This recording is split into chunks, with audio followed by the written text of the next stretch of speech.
आज स्वाति ऑफिस का काम जल्दी जल्दी समेटने लगी थी। रात को उसका बॉयफ्रेंड सुमित डिनर पर जो आने वाला था। सुमित इंदौर के एक बिजनेसमैन का लड़का था और स्वाति के साथ पिछले 2 महीनों से रिलेशनशिप में था। ऑफिस से बाहर निकलकर स्वाति ने ऑटो पकड़ा और अपने फ्लैट पर ठीक 7:30 बजे आ गई। कमरे में आते ही स्वाति ने टीवी ऑन किया। टीवी देखते देखते स्वाति वॉशरूम शॉवर लेने चली गई। स्वाति शॉवर ले ही रही थी कि अचानक शॉवर बंद हो गया। स्वाति ने अपनी पलकें खोली तो शॉवर फिर से चालू था और अगले ही पल जैसे पलकें बंद की, शॉवर फिर बंद। किसी तरह स्वाति ने अपने आप को साफ किया और वॉशरूम से निकलकर हॉल में आ गई। हॉल में आते ही स्वाति ने देखा तो टीवी बंद था, पर स्वाति तो टीवी ऑन करके वॉशरूम में शॉवर लेने गई थी, तो फिर टीवी बंद कैसे हो गया? स्वाति को लगा कि शायद बीच में इलेक्ट्रिसिटी चली गई होगी, जिसके चलते टीवी बंद हो गया। इसलिए स्वाति ने एक बार फिर टीवी ऑन कर दिया। रेलगाड़ी की गड़गड़ाहट, घोड़े के टापों की टीवी ऑन करने के बाद स्वाति खुद को सजने संवारने लगी। उसने आज ब्लैक कलर का ड्रेस पहना था, क्योंकि ब्लैक कलर सुमित का फेवरेट कलर था। स्वाति ड्रेस पहनकर अपने होठों पर रेड लिपस्टिक लगाने ही वाली थी कि अचानक उसके हाथों से लिपस्टिक फिसलकर फर्श पर जा गिरी। फर्श से लिपस्टिक उठाकर स्वाति जैसे ही ऊपर उठी, उसने सामने लगे आईने में अपनी जगह एक काली परछाई सी देखी, जिसे देखकर वो जोर से चिल्लाई और स्वाति ने अपनी आंखों को अपने हाथों से ढक लिया। और जब आंखें खोली तो सामने आईने में स्वाति का चेहरा ही था। तभी अचानक स्वाति ने दरवाजा खोला तो ये उसका बॉयफ्रेंड सुमित था। दरवाजा खोलते ही सुमित बोला, सॉरी यार स्वाति यार, मैं थोड़ा लेट हो गया। अरे तुझे क्या हुआ? तेरे माथे पे इतना पसीना क्यों बह रहा है? तू ठीक तो है ना? इस पर स्वाति ने अपना पसीना पोंछते हुए स्वाति ने कहा, आज ऑफिस में थोड़ी ज्यादा परेशान हो गई थी। तब सुमित बोला, अब सारी बातें इसी दरवाजे पे कर लोगी या मुझे अंदर आने को भी कहोगी? इस पर स्वाति सुमित का हाथ पकड़कर उसे खींचते हुए अंदर ले आई और फिर चला कभी न खत्म होने वाली बातों का सिलसिला। बातों ही बातों में रात के 10 बज चुके थे। स्वाति डाइनिंग टेबल पर प्लेटें सजा रही थी और सुमित स्वाति के काम में स्वाति की मदद कर रहा था। तभी अचानक स्वाति ने जैसे ही दरवाजा खोला तो दरवाजे के सामने उसका बॉयफ्रेंड सुमित था। यह देखकर स्वाति के होश उड़ चुके थे। अगर सुमित दरवाजे के सामने बाहर की ओर खड़ा था तो ये अंदर कौन था जो स्वाति की प्लेट सजाने में मदद कर रहा था? इससे पहले कि स्वाति कुछ बोल पाती, सुमित ने कहा, सॉरी यार, मैं थोड़ा लेट हो गया। तेरे माथे पे पसीना क्यों बह रहा है? तू ठीक तो है ना? स्वाति के चेहरे पर 12 बज रहे थे। उसे समझ नहीं आ रहा था कि क्या हो रहा है। इससे पहले कि स्वाति कुछ और सोच या समझ पाती, अंदर से अचानक एक आवाज आई। आवाज को सुनकर स्वाति अंदर की ओर भागी और उसके पीछे पीछे सुमित भी।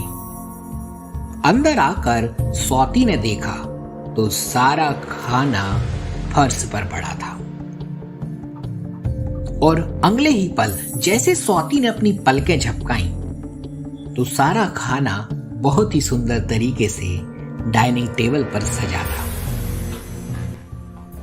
स्वाति अभी भी शांत थी। उसे देखकर लग रहा था कि जैसे उसे सांप सूंघ गया हो। तभी सुमित बोला, अब बाओ यार, मैडम ने तो यहाँ डिनर तैयार करके रखा हुआ है। वैसे इस ब्लैक ड्रेस में तुम आज लाजवाब लग रही हो। स्वाति अभी भी शांत थी। इस पर सुमित ने कहा, स्वाति तुम्हारा मूड मुझे कुछ ठीक नहीं लग रहा है। तुम एक काम करो, तुम इस चेयर पर बैठो, मैं तुम्हारे लिए ठंडा पानी लेकर आता हूं।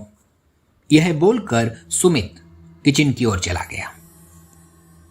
सुमित पानी लेकर जैसे ही किचन से लौटा, उसने देखा कि स्वाति चेयर पर नहीं थी।